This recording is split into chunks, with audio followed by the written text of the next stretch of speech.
Selamat datang di Purbalingga, kabupaten yang memiliki 18 kecamatan, 15 kelurahan, dan 224 desa.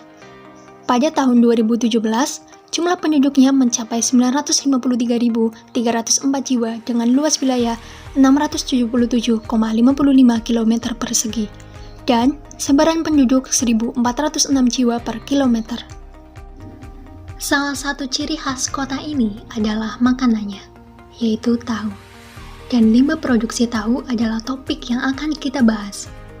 Cara produksi tahu sendiri dapat dilakukan secara modern maupun tradisional. Berikut adalah gambaran proses pembuatannya. Secara garis besar, langkah dan teknik yang dilakukan dalam produksi tahu adalah sama.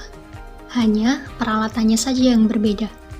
Dan hal ini tidak menyebabkan adanya cita rasa berbeda pada tahu yang dihasilkan.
Jika kita gunakan smartphone untuk mencari pabrik pembuatan tahu di Purbalingga, maka ini yang akan kita dapatkan.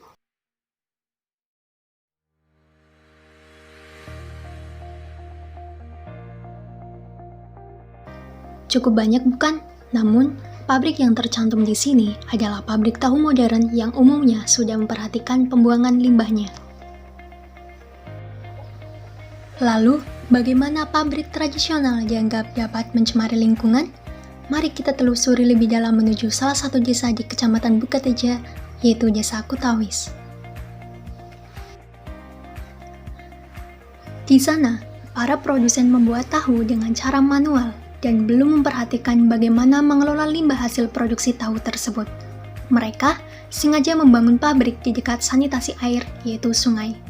Lalu, membuang limbah hasil produksi tahu pada aliran sungai.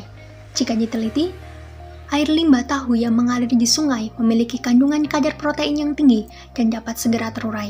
Namun, limbah ini sering dibuang secara langsung tanpa pengelolaan terlebih dahulu, sehingga menghasilkan bau busuk dan mencemari lingkungan. Bau busuk ini mengakibatkan sakit pernapasan. Apabila air limbah ini merembas ke dalam tanah yang dekat sumur, maka air sumur itu tidak dapat lagi dimanfaatkan karena air yang tercemar ini dapat menimbulkan gangguan kesehatan yang berupa penyakit gatal, diare, kolera, radang usus, dan penyakit lainnya. Untuk itu, perlu dilakukannya sosialisasi untuk memahamkan para produsen agar dapat memanfaatkan limbah tahunya supaya tidak dialirkan ke sungai. Berikut adalah solusi yang dapat kami berikan. Pertama, untuk mengurangi adanya limbah berupa busa hasil produksi tahu, dapat dibuat kolam penampungan air yang diberi tanaman enceng gondok. Tanaman enceng gondok ini dapat menghilangkan kotoran hasil limbah tahu, dan kolam ini dapat dimanfaatkan juga sebagai kolam ikan air tawar, seperti budidaya ikan lele. Kedua, limbah tahu juga bisa dimanfaatkan sebagai pupuk cair organik yang mempunyai nilai jual. Ketiga, limbah tahu juga dapat dimanfaatkan sebagai biogas, sehingga perlu juga diadakan pelatihan warga untuk mengubah limbah tahu ini menjadi gas yang dapat dimanfaatkan untuk masyarakat desa. Harapan kami, semoga masyarakat Desa Kutawis semakin maju dengan adanya pemanfaatan limbah tahu.